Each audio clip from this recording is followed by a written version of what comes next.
met probably about 3, 4 months ago, and she was telling me about her passion. I was like, we have to have you in Grit and talking about this content. So I'm going to go ahead and give you the floor, and I'm going to mute. And then feel free throughout the journey. If you have any questions, put them in the chat, and I will ask Chloe.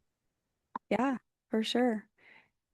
So, my name is Chloe Marshall, and I'm going to be talking all about the gut-brain connection today, how our thoughts, our emotions, and stress can influence our body in ways that we don't expect. And I think a lot of people come into thinking about gut health and thinking it's just food, but there are so many other layers underneath that. And so that's what I'm going to talk about with you guys today. And just a little bit about myself. As I said, my name is Chloe Marshall. I'm an integrative nutrition health coach and a certified personal trainer. And my work focuses on helping women reconnect with their bodies, their nourishment, nervous system support, and intuitive living overall. And this path became personal when I struggled with my own gut issues. And I realized that my symptoms weren't just about my gut health or my digestion. They were connected to something completely deeper within my body. And for a long time, I felt really helpless. And I don't know if any of you guys can relate to this, but when you're having health problems, you don't really understand what's going on. Something's going on internally. There's kind of a storm going on, and all you want is answers. And that's where I was a few years ago. And that experience is what led me to the work that I do today. And so the turning point was that I learned that I tried to heal my gut with just food alone, but I was ignoring my stress levels. I learned through testing I had adrenal fatigue really bad. And your adrenals, if you don't know, they sit on top of your kidneys and they pump out chemicals like cortisol into the body, which are stress hormones. And I had too much cortisol within my body. And it was affecting me overall, entirely, my entire health. And I wasn't paying attention to my lifestyle. I was living in this state of constant fight or flight, go, go, go. And I think a lot of us can relate to that, where we really live in a world nowadays where the hustle culture is glamorized. And it's almost like we need permission to just take a chill pill to just rest. So if you need permission to rest today, I give you that today. And I was ignoring my nervous system. I didn't know how to regulate my nervous system. That was a missing piece. And when I learned that these two, gut and the brain, are constantly communicating with each other, things started to change for me. My digestion started to improve, my bloating started to reduce. I struggled really bad with cystic acne for a long time, and that finally started to go away. It's really embarrassing when you're an adult and you still have acne. It's like I'm not a little kid anymore. So it was great that that finally started going away. And my body didn't feel like it was fighting against me anymore. I felt like I was becoming whole again. So I would love to know in the chat, how, on a scale of 1 to 10, how familiar are you with the gut-brain connection? On a scale from 1 being not so much, 10, I know it from the back of my hand. I would love to know how familiar. 5, Jennifer says 5. Francine says 6. Karen 4. Trish 5. Great. So we know. That's great. So I hope that I can give you some good nuggets today. And we're really going to learn about the hidden connection between your gut and your brain and why stress may be the missing piece in your digestion struggles. And we're also going to learn research-backed strategies to support your gut and your nervous system together. And I hope that you can walk away with this today, just helping you to live at your best and you can achieve some sustainable calmness and clarity in your life and in your body and to feel truly energized and aligned because I don't know about you, I'm always wanting more energy throughout my day. So I hope that I can give you some information today to help you with that. And as always, I just want to say that this is a safe place. Take what resonates, leave what doesn't, and trust that your body is always communicating with you. And if you're old school like me, you can get out a piece of paper and write some notes or get your notes app out on your phone. There's going to be some good nuggets that you're going to want to write down today. So, what is the gut-brain connection? There's this constant communication between your brain and your gut, and it communicates directly through the vagus nerve. And the vagus nerve is a key factor in this. And whenever I started learning about the vagus nerve, I was like, wow, this is like such a missing link that no one talks about. And I like to think of the vagus nerve as a telephone, and it's communicating the signals from your brain into your gut. So when there's stress in your brain, it can disrupt digestion through the vagus nerve. It's sending those signals down into the gut, and then those signals from the gut in turn can influence your mood and your focus throughout your day. And supporting both of these can create whole body balance. So it's not just supporting our gut health, it's also supporting our stress levels as well, which can impact our immune levels, our endocrine pathways, and our neural pathways at all as well. And your gut impacts your whole entire body, and it's often called the second brain. And when I learned this, I was like, what? I'm like, that doesn't make any sense. But around over actually 90% of serotonin is produced in our gut and not in our brain. And your gut is constantly communicating with your brain, and which this means that you can experience some mood changes. This can impact your hormones, your inflammation levels, and your energy and focus throughout your day. I struggled really bad with hormone imbalances. And as a woman, we all know that hormones are a lot and they're very confusing. And learning about my gut health and how my gut was directly impacting those levels, it really helped me to get them to balance out. And that was really the missing piece for me. And for a lot of people out there too. I see that a lot with my clients that they have a hormone imbalance, but I'm like, have you ever paid attention to your gut health too? And they're like, no. And I'm like, whoa, I should be. So, and this is why we often feel like we have butterflies in our stomach, or we have this like gut feeling. We're like, oh, like I like whenever you're upset, you might be like, I feel that in my gut. Like I just don't feel good. And that's there for a reason. And we might have some digestive issues during stressful seasons in our lives. I know sometimes whenever I travel or if I'm on a plane, my body is experiencing a little bit more stress than it usually is. So I know my digestive system is going to be out of whack because it's experiencing these other types of stressors. And I love this diagram right here. The chronic stress is directly linked to symptoms like IBS, bloating, abdominal pain, and cramps. It's all directly linked together. So your body is responding to your thoughts and emotions and vice versa. So I love to talk about the nervous system. Your nervous system plays a humongous role in your digestion and just your overall health, quite honestly. And your nervous system decides whether your body is in rest and digest or fight or flight. And I have these color coded as green and red because rest and digest is when our body is tapped into our parasympathetic nervous system. And that's our state where we can feel calm and relaxed.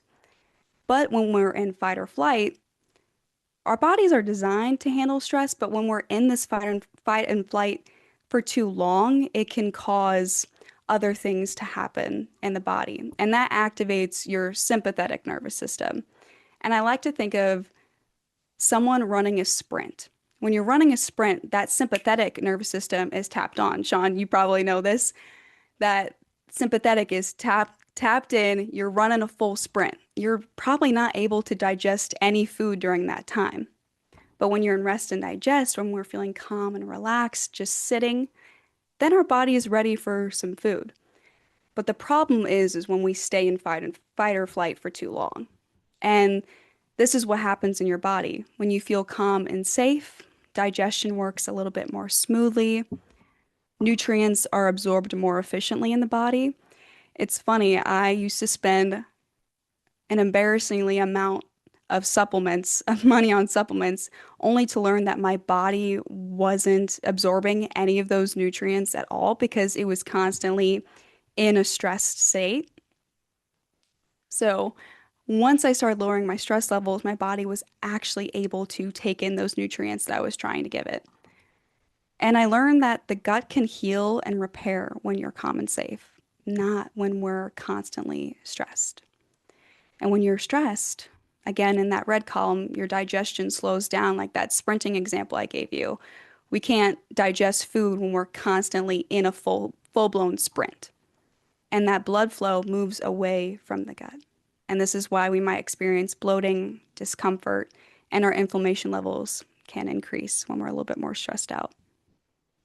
And I always say your body cannot heal in survival mode. We just simply have to give it the right environment to heal in. And I think a lot of our world today, that is the epidemic, is living in this constant state of fight or flight. And so this is how stress shows up in the gut. When we feel stressed or anxious or emotionally tense or just mentally exhausted, that correlates directly with our gut. We'll experience bloating, appetite changes. We might be more hungry or we might not want to eat food at all. I know sometimes whenever I'm stressed out, I'm like, I don't even want to look at food. That looks disgusting right now. Or we might experience some tightness in our stomach or our chest, or maybe even nausea symptoms or knots. And this may be your nervous system asking for a little bit more support.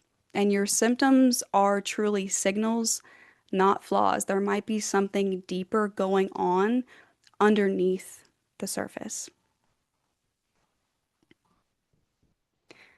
So let's talk about the gut microbiome. This is one of my favorite topics. So your gut is an entire ecosystem, and trillions of microbes live within your gut. They help you digest food, they help support your immune system, they help you produce vitamins, and they even influence your mood as well. And every person's microbiome is unique to themselves.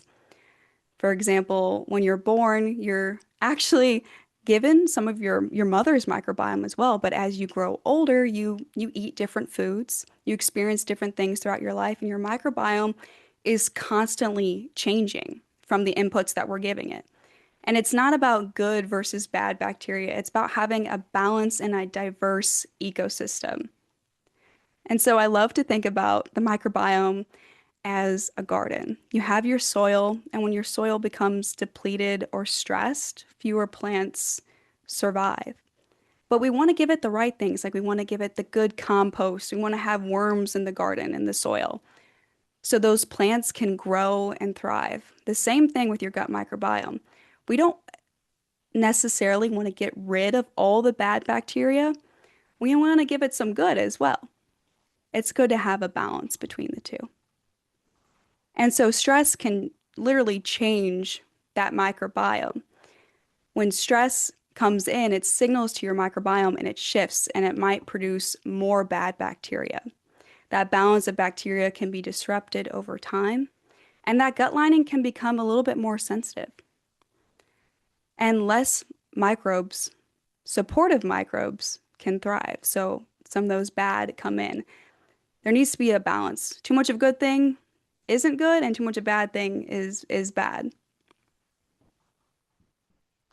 So let's do a little exercise together. So I invite you to think about something that's just stressing you out right now. I saw Sean go like this. Is there something just stressing you out right now that maybe in your work life or your personal life? Notice that. And notice how your body might feel a little bit more tense.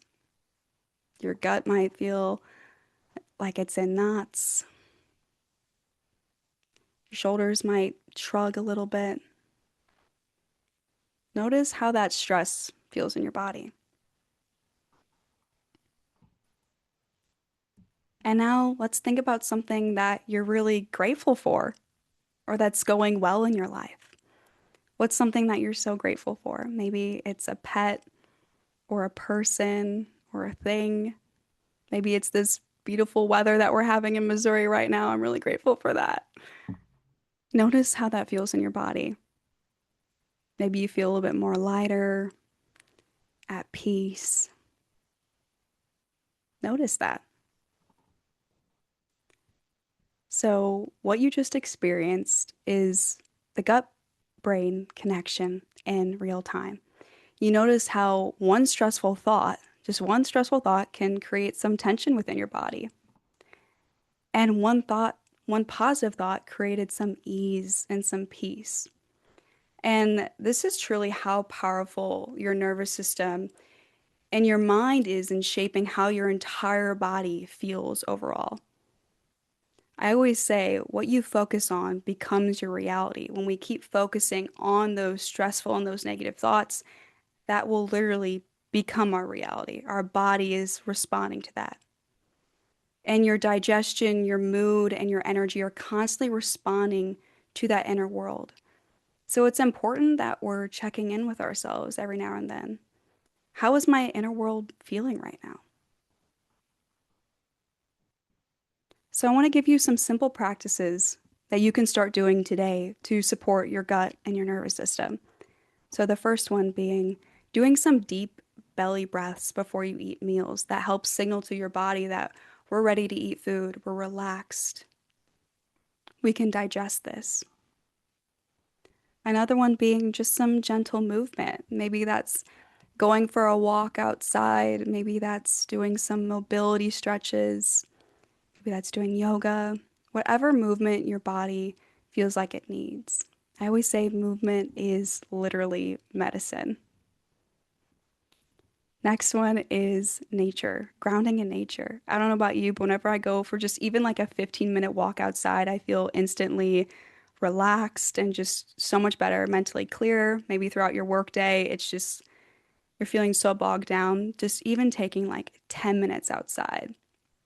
And interestingly enough, even if you get a little bit of sunshine in the morning, that helps reset your circadian rhythm so you can get a better quality sleep at night.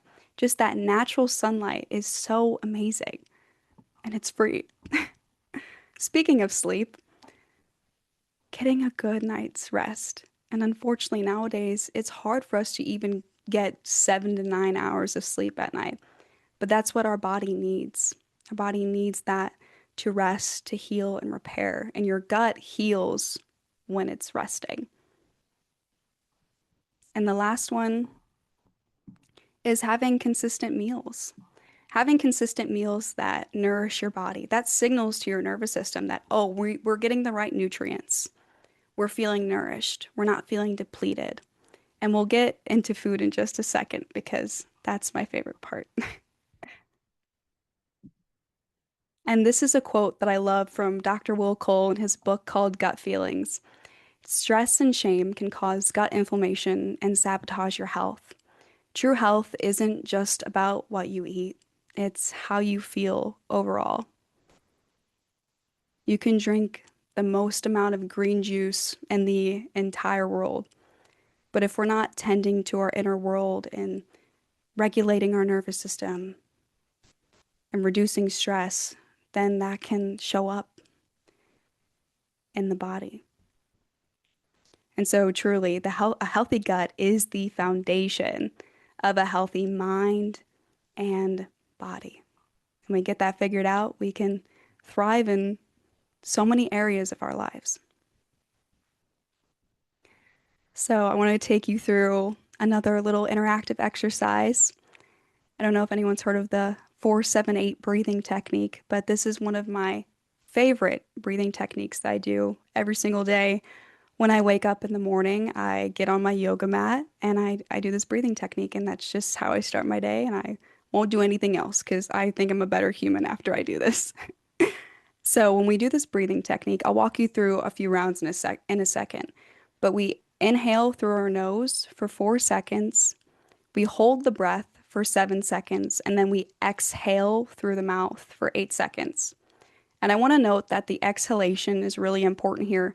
That activates your parasympathetic nervous system and it gets your body into that state of rest and digest.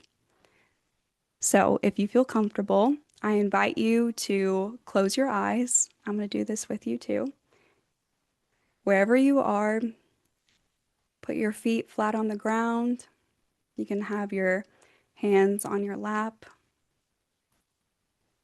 and just notice where you are right now. Notice the space that your body is taking up. And I'm going to walk you through 3 rounds of this breath technique. So, first, we're going to inhale through our nose for 4 seconds. So inhale for 4. We're going to hold for 7 seconds at the top. And then we're going to exhale out for 8 seconds. So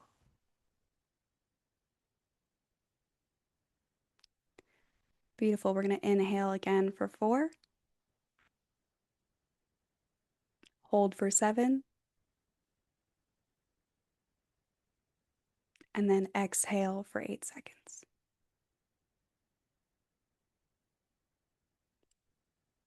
Great. We're going to do one more round of breath. We're going to inhale for 4, hold for 7, exhale for 8 seconds.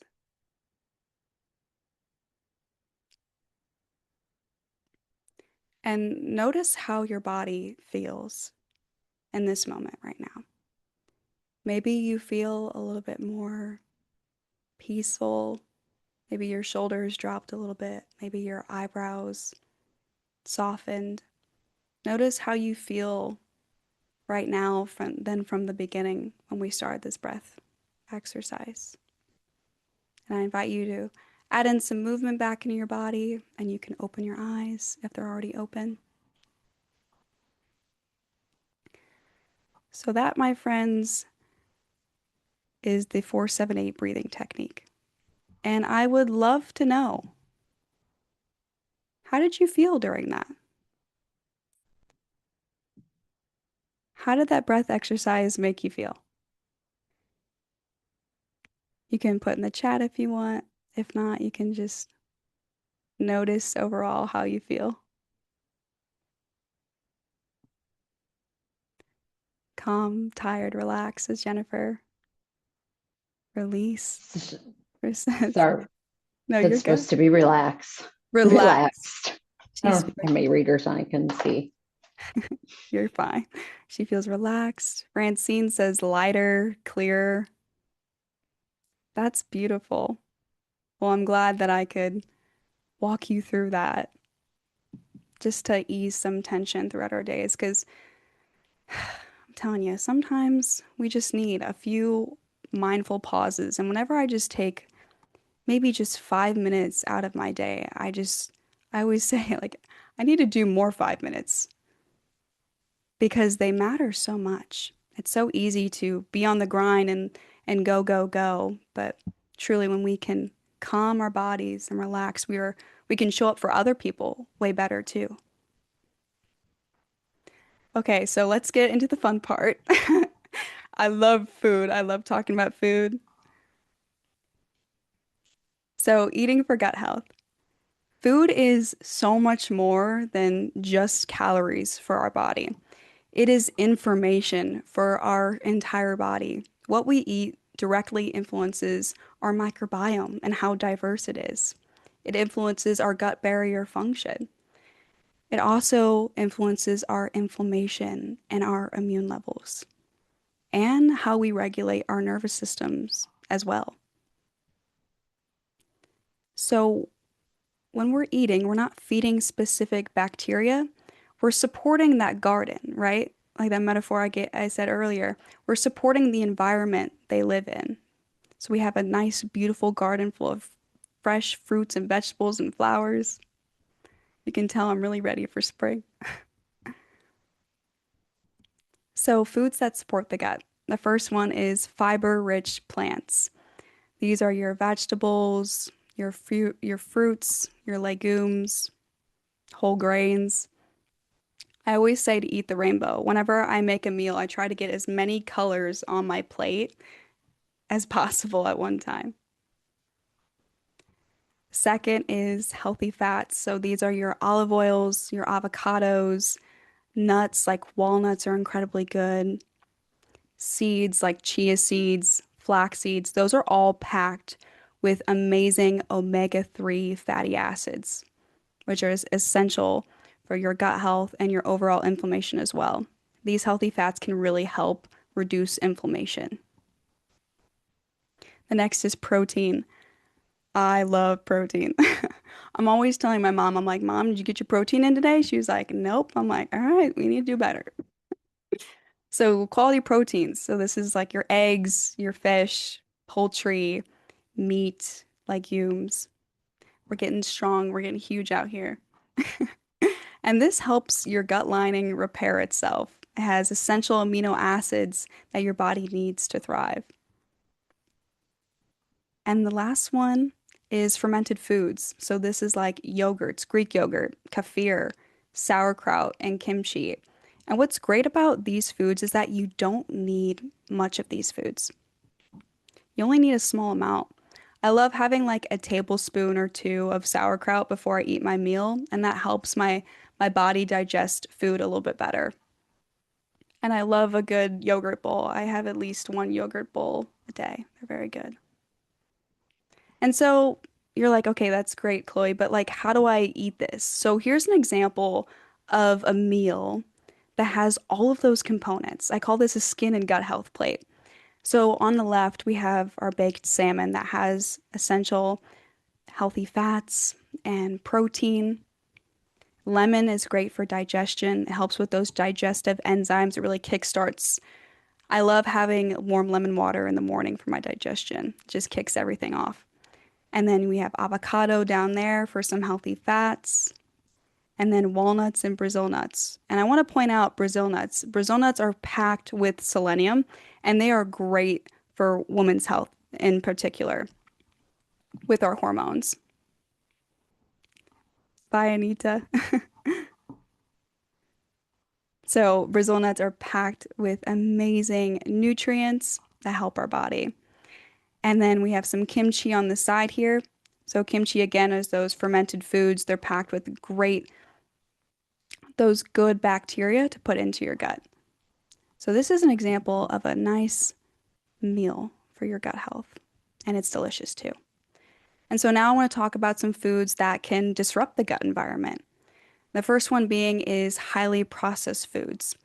So, unfortunately, this is the standard American diet. So, anything that is super highly processed can increase some inflammation signaling in the body. And I'm not saying to cut these foods out at all, but it's all about having them in moderation. And excess refined sugar, this can increase stress signaling in the body.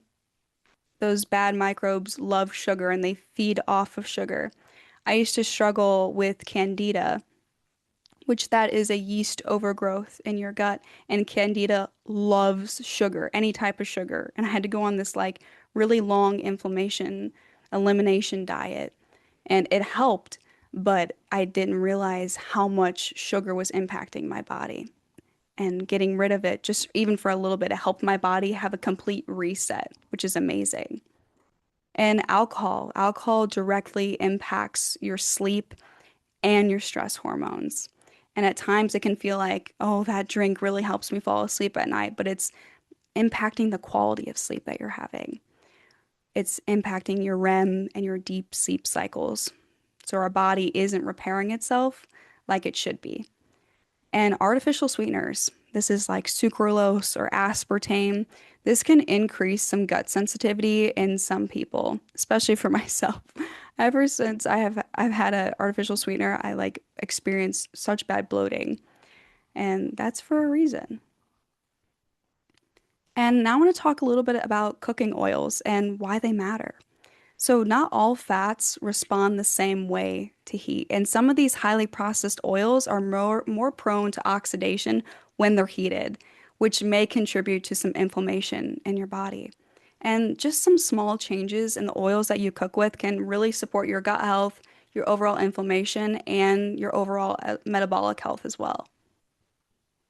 So, some common oils to watch out for. These are often referred to as seed oils. So, some examples are some canola oil, vegetable oil, sunflower oil, palm oil, and safflower oil. And unfortunately, these oils are literally everywhere. So, it's hard to look out for them, but I try to do my best. So, I'm always looking at the ingredients label whenever I buy a packaged good at the store to watch out for these seed oils. And why does this matter? They're high in omega-6 fatty acids. And omega-6 fatty acids aren't inherently bad for you, but when they're consumed in excess, it can contribute to an imbalance and may contribute to inflammation. And they're often highly processed, so they're removed from any beneficial nutrients that they may have. And they've been linked to causing some inflammation in your gut barrier. And this is why we may struggle with brain fog or fatigue. These seed oils are quite sneaky. And I would love to know, before we talk about any swaps, has anyone made any swaps recently? Even just one of some oils? You can let me know in the chat if you've ever made some swaps before, if you know of any swaps. What's your take on fish oil? Fish oil is great. Fish oil is a great oil. It's packed with omega-3s. It is a really good oil. Francine says, I've always used olive oil. Olive oil is amazing. Exactly. Yep. So here are some healthier cooking oil swaps. Like Francine says, she loves to use olive oil. So olive oil is amazing for dressings or drizzling or light cooking. And temperature does matter here. So olive oil, it's better to cook at a lower heat. I use this more for like sautéing, but it has a lower smoke point. I'm pretty sure it's around 350 degrees, but it's best for like drizzling on a salad. And some other swaps are like avocado oil. So avocado is great for high heat cooking or roasting vegetables. Avocado oil is great. And these cooking oils are minimally processed. They're still processed oils, but they're not as processed as the seed oils as before. And coconut oil is amazing. I love making a lot of healthy sweet treats. So I use coconut oil whenever I bake banana bread, I use coconut oil. And this is more prone to medium heat. It can withstand some medium heat levels. And grass-fed butter. I love butter. A lot of people say butter is bad for you, but butter is incredibly good for you. It adds so much flavor. You can put it on eggs or vegetables. And but I say grass fed because some butters can have those hidden seed oils in them. So that's why I always check the ingredients label at a store before I purchase anything. And beef tallow, I don't know if anyone has used beef tallow before. I actually make my own moisturizer with beef tallow. And it's incredibly good for your skin too. You can use it topically, but you can also eat it as well. So this is great for high heat cooking. You can roast with this, you can fry. I actually made my own like homemade McDonald's French fries with beef tallow. So they turned out really good. Eating healthy can taste good. And so how do you apply this to your life? It all starts with one shift. I know I gave you a lot of information today, but I want you to take away at least a few things from this. And just starting with one shift. Some examples might be adding in one plant food per day, or swapping out one inflammatory oil in your pantry the next time you go to the grocery store. Maybe you get some olive oil the next time you go, or coconut oil. Or maybe eating at least 30 grams of protein at breakfast to set you up for success for your day. Or supporting your digestion. Maybe that's going for a 10-minute walk after meals. And the key here is consistency, not intensity. It can feel kind of overwhelming to want to change everything at once, but taking one small action each day, you're going to be able to move mountains. And so, what is one shift that you're going to start to implement into your life? Maybe that's going for a walk after each meal or adding in one plant food. What is one shift that you're going to start to implement? Realize the importance of having the protein when you first woke up. I didn't realize the timing mattered. Yep. Yeah. Protein is really good when you first wake up in the morning. It helps stabilize your blood sugar. It's really great. And so I just want to recap everything that we went through today, all about the gut healing foundations. So the first one being slow down while you eat, maybe chew your food thoroughly. We're so, busy like looking at our phones and like eating at the same time, and we don't understand that might be putting stress onto our body. And focusing on whole foods as well, sticking to foods that come from the earth. and reducing those irritants like alcohol or sugar or those seed oils, like I mentioned before, and supporting your nervous system, doing maybe that breath work exercise or going outside in nature, going for a gentle walk, and balancing your blood sugar, like Jennifer said before, like getting that protein in first thing when you wake up in the morning. It's also really good for a woman's health as well. And prioritizing those micronutrients. I always say eat the rainbow. The more color, the better on your plate. And your gut and your nervous system are constantly communicating with each other. And when one is out of balance, the other feels it, and real healing can happen when we support both of them together, not just one over the other. It's a teamwork, it's a partnership. And I truly believe that your symptoms have a root cause and no two bodies are the same. And sometimes healing often requires a more personalized approach, not just like giving you another plan or another supplement or another protocol. And so that's what I really focus on with my work. And so I would love to invite all of you to a gut brain blueprint session. And during this call, we'll discuss your current issues and your challenges that you're facing in your life, and we'll explore possible root causes that you may be having.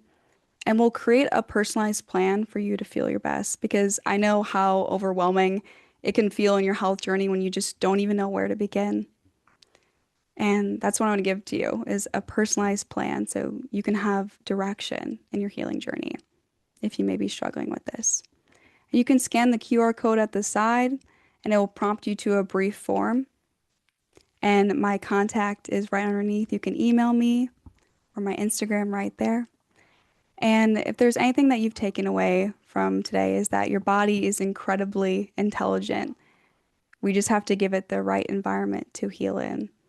And thank you so much, Jennifer, for having me here today. I really appreciate it. I appreciate you inviting me here and everyone taking their time out of their day to come here and to just learn about this topic together. So if you have any questions, I know we have a little bit of time left. Um, you're welcome to ask questions. What's your take on intermittent fasting? Yeah, intermittent fasting can be incredibly beneficial for the body, especially for gut health as well. It helps reset your gut health too. My brother actually lost 60 pounds doing intermittent fasting. So it's a really an incredible tool, but it can differ between person to person, especially for women and with our cycles as well. It might not be beneficial to intermittent fast in certain phases of our cycle because our body is needing more nourishment at the time. So, like in our luteal phase or the week before your cycle, you might need more nutrients in your body. So, intermittent fasting during that time may not be important. But maybe if you're ovulating, then that might be a better time to intermittent fast because you have more energy and your body can withstand some of that stress. But yeah, intermittent fasting is an amazing tool that you can use for weight loss, for gut health. I know I intermittent fasted a lot when I was healing my gut because my body just needed a break from food. Food is great, but sometimes when we're constantly giving it food, we can't let our bodies just heal. So that's a great question. Thank you.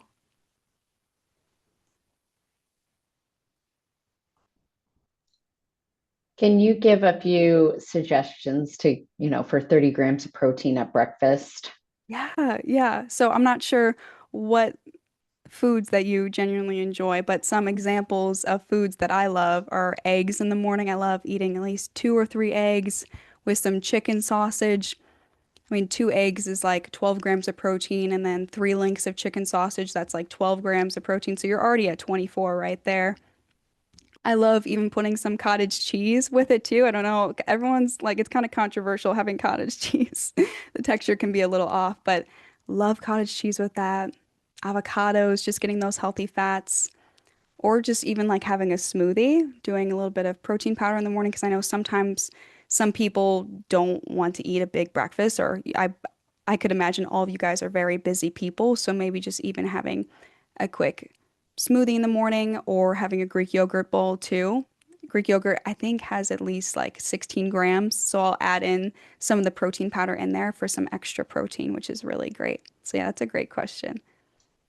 What about Hey, those like beef sticks that they say they're grass fed? yeah, yeah, those are great chomps. Are you Okay. referring to chomps? Yeah, chomps are great. I always have those as a snack, like a mid-morning snack. I think those have like at least like 10 grams of protein. You can get like the little tiny ones too. I always throw them in my purse. I always have to have a snack on deck because if I'm leaving the house for a while, I'm like, I'm not, I need to have a snack with me. And it's good when you're prepared, when you have a healthier option available to you. Yeah, those are great. Now, does kombucha count as the fermented food? Like if you were to drink it throughout the day, or at least have one drink a day? Yeah, kombucha is great. It Okay. is fermented. It's fermented green tea, and you can drink that throughout the day. I will say though, kombucha is pretty high in sugar. So if you are struggling a bit with some inflammation, I would say maybe don't drink as much of kombucha. Not that it's a bad thing, but again, like everything in moderation, and those fermented foods are really great for your gut. But it just kind of it depends. It varies person to person. If you can tolerate it, then that's great. I love kombucha. It's a great option. Yeah. Karen says, I'm a four-time cancer survivor, and my doctor repeatedly reminds me that stress is one of the biggest dangers for cancer for survivors. Well, Karen, that is amazing. I don't know if she's on here still, but you're truly an incredible person, and it's amazing how stress can impact our body and how much we don't take a little bit of time out of our days to think about stress. We're so in this constant loop of go, go, go. And then years go by and we're like, geez, what happened? Yeah, that's amazing. Thank you for sharing that, Karen.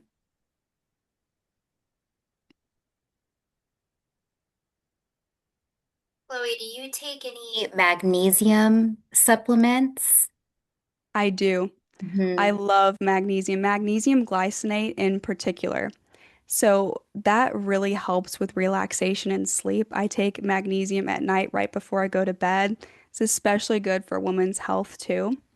Magnesium citrate can help with bowel movements. If you struggle with bowel movements, it can help get things flowing a little easier. So magnesium is incredibly good. But I always make sure to research my supplements before I purchase them. I usually go to Fresh Thyme or Whole Foods, and they have some pretty good options there for supplements. So I have a cardiologist, and Yeah. they recommend, and he's very holistic, and he Yeah. recommended isotonics. And you can get all of your supplements through isotonics if you want to look into it and Yeah. you know what you think of it. I guess it's some new technology where the supplements actually get digested versus just passing through. So, That's great. I've never heard of that before. Isotonics. Huh. yeah, if you hear anything, let me know because it comes from the cardiologist and I don't know, there's really good raving reviews online. I do feel better after taking it. I've been taking it for like 60 days. Have you been taking the magnesium? Is that Yes, so the okay? magnesium and the multivitamin, it's like a packet that you put in your drink. And then also there's OPC, which is like PC. that OPC. It's a combination of a bunch of berries basically for heart health. Yeah. Yeah, that's great. I'm glad that you've been like feeling a noticeable difference after taking that. Something's working. That's great. Are those isotonic like skin patches, Francine? Or is it a They supplement? they make various different products. So Okay. there could be a skin patch, Because but Denise Huber had one of those on for energy and for health. And I was just, I don't know if that's a gimmick or not. I've never heard of it, but It's just a different delivery method. okay. Like I said, my wife does the clinical research pharmacology on how things are kind of digested, and obviously bioavailability is something that's paramount there when you're looking at what you're getting, because you could get a lot more of something that your body just actually doesn't use, and it feels like, somebody stole your candy there.